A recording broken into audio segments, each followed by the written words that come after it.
Hello everybody, welcome back to our channel Malaysia Investment. Guys, today I'm going to share to you our next KLSE stock series analysis. Today we're going to do the valuation of a Dagang NeXchange Berhad, okay, or we short form DNEX. So we're going to look at the company background, we're going to do some valuation, and then we look at what Simply Wall Street is actually looking at DNEX, right? So we're going to also look at the dividend yield and also the future prospect of DNEX as well. Okay guys, if you still have not subscribed to our channel, what are you waiting for? If you are new to our channel Malaysia Investment, click the subscribe button, click the bell notification and smack the like button. You will not regret it. Okay guys, let's go immediately to the analysis today. So today we're going to look at Dagang NeXchange Berhad, or short form DNEX. Recently, DNEX has a lot of recent announcement, right? Where DNEX just recently acquired a new project from a Ministry of Health, MOH, I think, or MOF, right? So let's go through the background of DNEX and let's look at valuation and stuff like that. So Dagang Berhad is actually an investment holding company, engages in information and service and e-services and energy businesses in Malaysia. All right. So if you look at the snowflake analysis of DNEX, right, by Simply Wall Street, it seems that most of the element or the analysis of a company is not looking so good. Dividend, there's no dividend.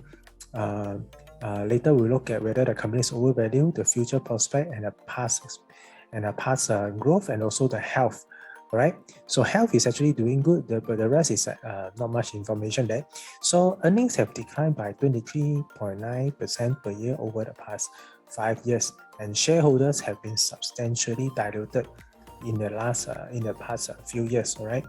And then what is the latest price, right? So in June 2020, it's actually hovering between 18 cents, 24 cents, and recently it have shot up all the way to 98 cents, okay, in 15 March, okay, 2021. Then it dropped back to 65 cents, and currently it's actually hovering about, it's hovering, I think at 9 August is 81 cents, all right?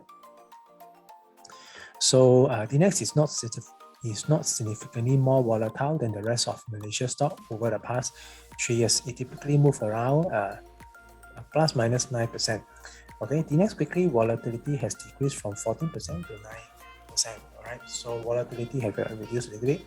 So if you have been investing in DNEX, okay, for the past 7 days, you have shot up to 14%. Okay, versus market about 0.4%. IT is a 1.8%, right? So the sector is a 1.8% for IT, and apparently the next is actually going up higher. So the 1 year return actually has gone up by 207.5%. Okay, almost a double, triple, right? So versus the IT sector is also growing, but it's not as aggressive as the next 20.1%. Versus Malaysia market, KLSE definitely has been dropping already. So DNEX exceeded the Malaysia IT industry, okay, which returned 21.6% over the past 1 year, and definitely has exceeded the Malaysia market, right? So this is actually the shareholder returns, okay. If you have been holding to DNEX for the past 5 years, you have grown up to 262%. Okay, basically, I don't think it has a lot of dividend. So even if you include a little bit dividend, it's going to 279.6% over the market. It's only, plus dividend is 7.3, but we know that KLSE have been dropping by 10.7% based on this website. So how volatile is DNEX? Okay, so DNEX is actually quite volatile also, all right? So what is the valuation? The valuation based on price to book ratio is 3.14 times. It's not, say, very cheap. Okay, share price versus fair value. Okay, apparently Simply Wall Street is only giving a fair value of I don't even know how to. It's not even 6.5 cents. Okay, basically almost zero the fair value. So but the current price is actually 81 cents. Okay, so DNEX is trading above their estimate, okay, 0.01 cent. DNEX is trading above their estimate of fair value. So basically, definitely DNEX based on simply Wall Street calculation is overvalued, all right? So price to earning ratio, the company price to earning ratio is actually negative 80.8. So basically the problem is that it's not net profitable. So you can't really use the PE ratio to assess this company, okay, because it's not yet profitable. Okay, price to earning growth also, the PEG ratio is also a little bit difficult to measure, right? Because it's a negative earning, right? So price to book ratio is about 3.1%. Basically, like what we look at just now is actually overvalued based on Simply Wall Street. What is the future growth? Okay, future growth according to Simply Wall Street is 15.6%. All right. So is it high? Is it low? It's up to you to judge. Okay, not to say very low, but it's actually quite have some potential. 15.6%. Right. What is analyst future growth forecast? Basically, apparently until now, not much analyst is actually covering this company. Okay, therefore that we do not have a lot of information about the future growth. Okay, earning per share growth forecast. So basically, not very promising as well. It's actually negative, right? Future return of equity also insufficient data. So past performance, how has Dagang performed over the past 5 years? Seems based on this, it's showing here negative 23.9% based on historical annual earnings growth. Okay.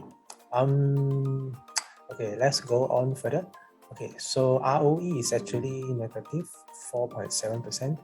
ROA is also negative 2.1%. Return on asset negative 2.1%. Return on capital employed negative 3.1%. Okay, what about the financial position analysis? So we can see it has a little bit, for short term wise, there's a more asset versus liability, and a long term also asset is 418 million versus liability 18 million. Okay, so short term liability is actually quite healthy, long term liability is also quite healthy.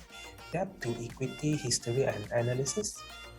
So debt to equity ratio is at 25.7%, considered satisfactory.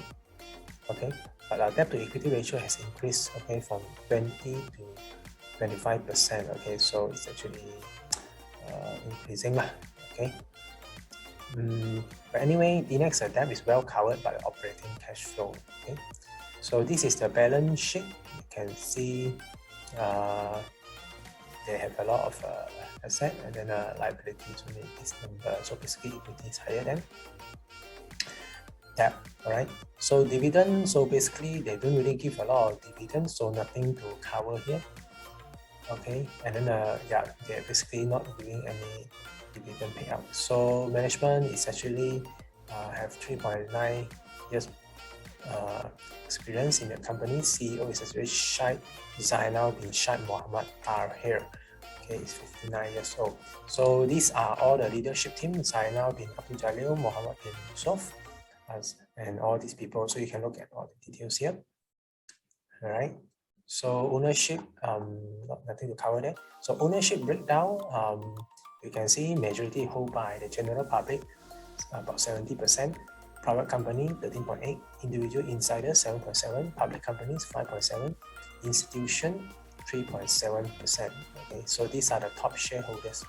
Okay, you can see Arcadia Acres own about 359 million shares. Okay, after that Hun Hai Precision, Azman, Karim, Management Capital, Sense of Holding, EPF also hold about 1.3%.